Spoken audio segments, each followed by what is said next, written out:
నీ కక్కుర్తి ముఖంలో నాకు అమ్మనాలు అన్నట్లుగా ఉంటాయి నా పనులు.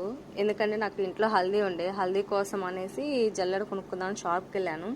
అక్కడ చూసేమో వాడు 500 చెప్పాడు. ఏదో అంటారు కదా, గోరంతతో పోయేదాన్ని కొండంత చేసుకోవడం, అలాగే ఉంటాయి నా పనులన్నీ. సరే వాడైతే 500 చెప్పాడు. నీకు 500 నేను ఎందుకు ఇవ్వాలి, నేనే తయారు చేసుకుంటాను, ఇంట్లో జల్లెడ ఉంది అనేసి వచ్చేసా ఒక 2 మీటర్ లేసి తీసుకొని. ఇంటికి వచ్చి చూస్తే ఏమో ఆ జల్లెడ తుప్పు పట్టిపోయింది. అదేమో ఎప్పుడెప్పుడో ఫస్ట్ ఏగో చేయించున్నారు, అది కూడా ఆయిల్ క్యాన్తో చేయించారు. సో దానికి ఉన్న పేపర్ అదంతా రిమూవ్ చేసేసి నీట్గా గోల్డ్ కలర్ వేద్దాం అనుకుంటే, డబ్బులు పెట్టి శ్రమ లేకుండా కొనుక్కొచ్చుకోవచ్చు కదా, ఎందుకు ఇంత శ్రమ అని అరిచాడు మా ఆయన.